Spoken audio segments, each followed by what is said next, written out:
हमारे गांव की प्रथाएं देवी देवताओं को लेकर के आज हम श्री गुरु महाराज की यात्रा को लेकर के चूड़धार जा रहे हैं। पूरे ग्रामवासियों की यात्रा है। ये देखिए प्राकृतिक सौंदर्य से लबालब भरी चूड़धार का विहंगम दृश्य।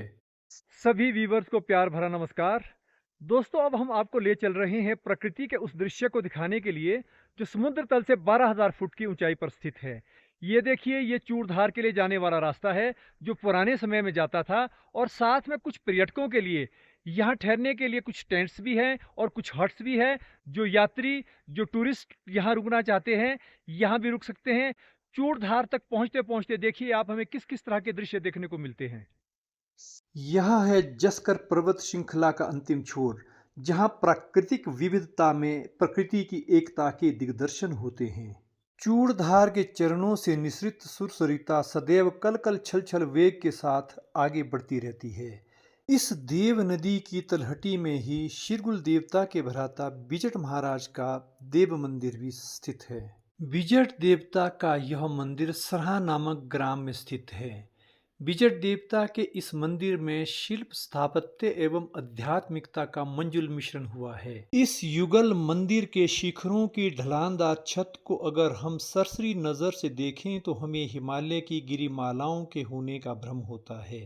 मंदिर के शिखर पर काष्ठ कला का नायाब नमूना कुरुड़ अर्थात धरण तथा उसके ऊपर रखे गए बृहद अंडाकार स्वर्ण कलशों व अन्य छोटे छोटे रजत, ताम्र, पीतल आदि धातुओं के कलशों को देखकर लगता है कि हम भौतिकवाद से दूर अध्यात्मवाद की ओर जा रहे हैं। शिरगुल धाम चूड़धार की ओर जाने वाले पर्यटक इस भव्य धार्मिक स्थल को देखना ना भूलें।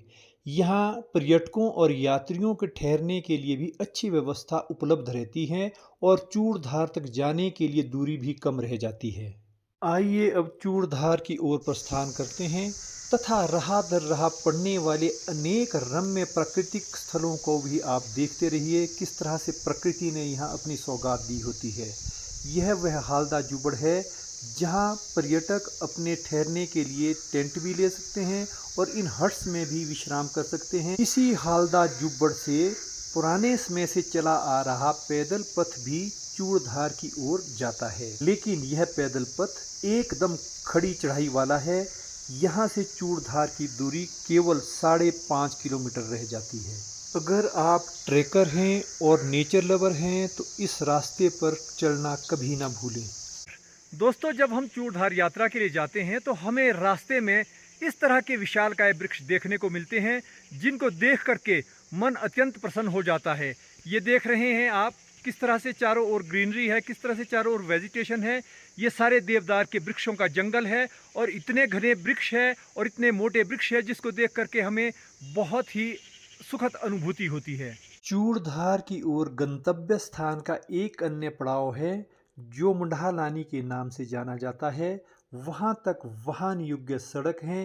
अब आप स्वयं देख ही सकते हैं कि देवदार के सुंदर घने जंगलों को चीरती हुई यह सड़क आगे की ओर कैसे बढ़ रही है और यह सड़क जाकर के मंडालानी में खत्म होने वाली है।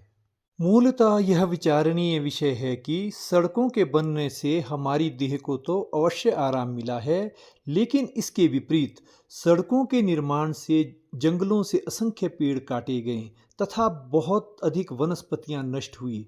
पर्वतीय वादियों में नई नई पनविद्युत परियोजनाओं को चलाने से उस धरती की छाती छलनी होती गई।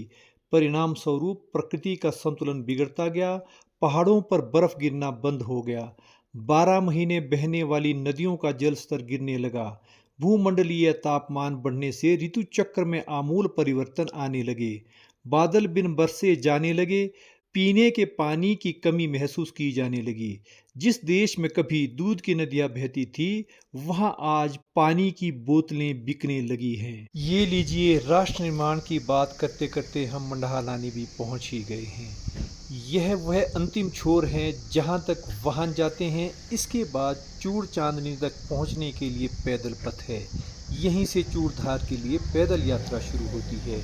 दोस्तों, हम आपकी जानकारी के लिए यह भी बता देते हैं कि अगर आप कभी चूड़धार जाना प्लान कर रहे हैं तो मंडालानी में आपको रावत ढाबा में जलपान और भोजन की बहुत अच्छी व्यवस्था मिल सकती है।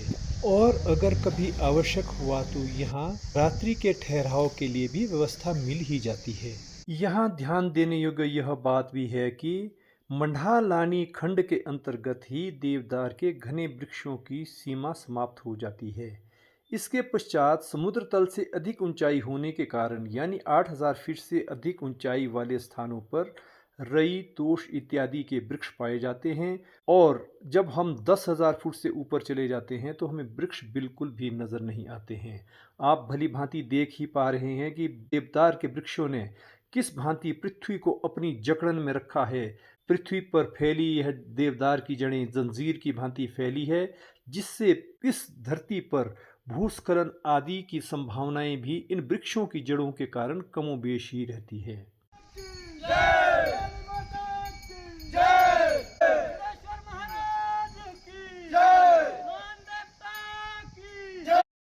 पांगी सिरमौर से काली माता की यात्रा भी चूड़धार गई थी। हमारे साथ पांडे जी हैं। आप बताएंगे कि काली माता की यात्रा चूड़धार कब गई और क्यों जाती है? ये हर तीसरे साल एक यात्रा होती है, जिसको हम एक पवित्र फंक्शन के तौर से देखते हैं। तो इकट्ठा आपके साथ कोई देवी माता की छड़ी जाती है, प्रतिमा जाती नहीं, है? हमारे देवी माता की प्रतिमा जाती है साथ में, और काली माता का जो है झंडा रूप में जाते हैं। ठीक, उसके साथ जो आपकी प्रतिमा जाती है वो क्या आप पीठ में लेके जाते हैं या हृदय स्थल पर लेकर के जाते हैं? हृदय स्थल पर जाती है हमारी। वो क्यों हृदय स्थल पर जाती है? हृदय स्थल पर इसलिए जाती है क्योंकि हमारे जो पूर्वज है उनको ऐसा माना जाता है कि जैसे जो देवता वगैरह है वो पीठ में जाते हैं, जो भी हमारी माता की मूर्तियां हैं वो हृदय स्थल में जाती है कि हम उसके पांडे साहब धन्यवाद। पांडे साहब धन्यवाद। लेकिन जहां तक मेरी जानकारी है, मेरी जानकारी के हिसाब से मनुष्य की वक्षस्थल से ऊपर की जितनी भी इंद्रियां हैं वो अमृतत्व मानी जाती है। इससे नीचे हमारे मल द्वार माने जाते हैं मेरे हिसाब से। इसीलिए ब्राह्मण के वक्षस्थल पर हमारी देवी देवताओं की प्रतिमाएं किसी भी तीर्थ स्थान पर स्नान इत्यादि के लिए जाती है। ऐसा है जी, वो पीठ में भी जा सकती है फिर, क्योंकि वक्षस्थल से ऊपर पीठ भी आ सकती है। हाँ नहीं, लेकिन पीठ का मतलब पिछवाड़ा लिया जाता है। देवी देवता हमारे सन्मुख रहने चाहिए, जहां तक मेरी जानकारी है। शायद आप इसके बारे में बेहतर जानकारी रखते होंगे, आप बताइए।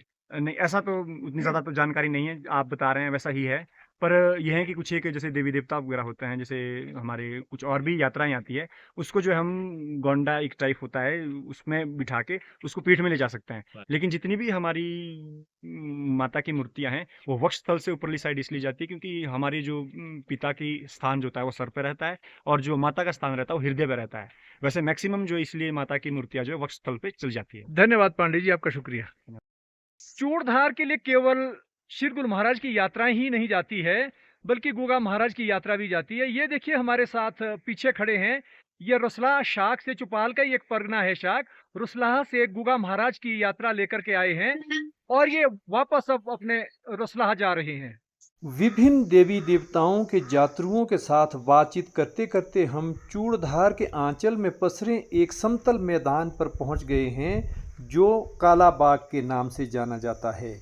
इस मनभावन मैदान की सुंदरता देखते ही बनती है।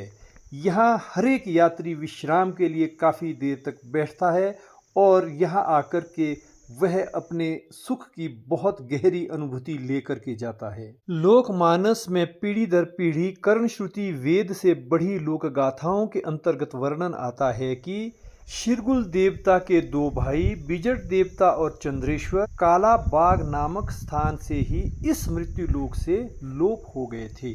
यह वही कालाबाग है जहां शिरगुल महाराज की शावणी घोड़ी आज भी प्रस्तर रूप में विद्यमान है।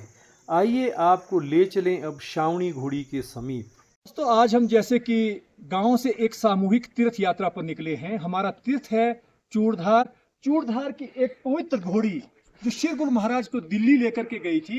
लोक साहित्य में देखिए कितना जीवंत उदाहरण दिया गया है।